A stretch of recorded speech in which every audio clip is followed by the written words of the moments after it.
of the country's civil war, Mozambique has increasingly become a popular tourist destination because of its national parks and tropical coastline. In particular, it's attractive for South Africans. It's just a 6-hour drive from the commercial capital Johannesburg, making it ideal for a long weekend away. Swiss investor Adrian Frey himself came to Mozambique on a holiday just 12 years ago and has never looked back. He says it's not just middle-class South Africans and Europeans responsible for generating the $119 million recorded for the sector in 2008. We have a new, very interesting group. This is the high-end group. These are the wealthy people of the world. Over there we have a development where the Prince of Holland is building a holiday home. Now with the Prince of Holland comes other celebrities as well, and I'm told that even the royal family in England is now looking into that. So all of a sudden Mozambique has a value for the famous and rich people in the world, and that's actually very good news for us, because these people then bring us access to huge investments and give us exposure in the world. Adrian's story is pretty unique because during his time in Mozambique, he says he made enough mistakes that he eventually saw a business opportunity in them. He started consulting other investors. When you come here, I think you have to control your budgets very carefully. It takes longer than a lot of people think to roll out here. 6 out of 10 investors fail. So one has to be aware that it's a challenging place where people also can fail.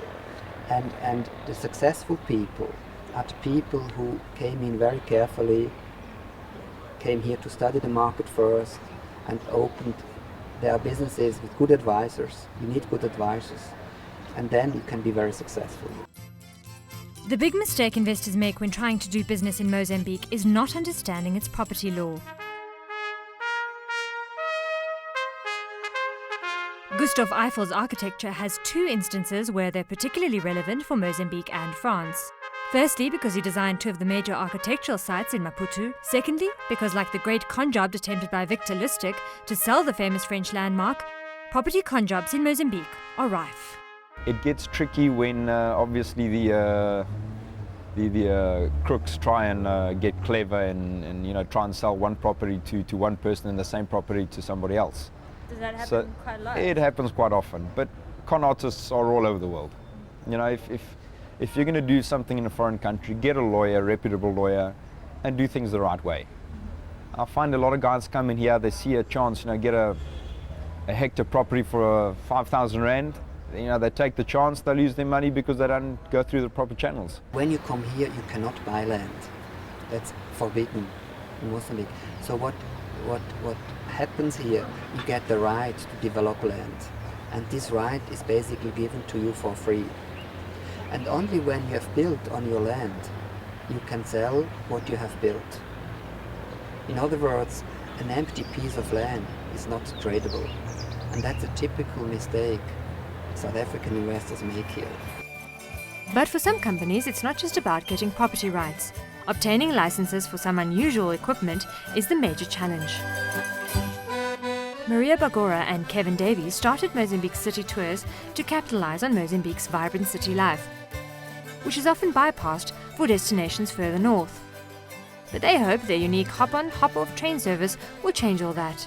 That was actually one of the reasons why we wanted to introduce this service, the city tour on a flexible hop-on and hop-off train, because we find that a lot of the tourists or the people that are selling, tourism in Mozambique neglect Maputo city a little bit, and we wanted to develop the urban tourism. The most interest that tourists have is for the north of the country, where we have all the beautiful and unspoiled beaches, but our intention is to also develop urban tourism in the city. As Maria has hinted at there, the city itself has some beautiful architecture from colonial times, dating back to the early 17th century, and some exceptional monuments within the city that really are deserving of some visits and deserving of some exposure. And that was one of the primary reasons, because we don't want it to be just a stopover visit.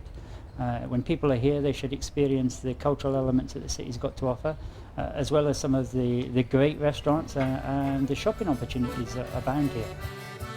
Overall, Mozambique still has a long way to go before it becomes a competitive investment destination. But that's not to say it's not on the right track.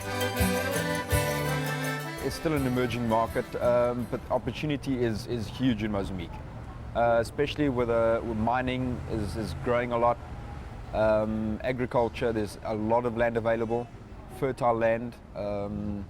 Infrastructure is getting a lot better.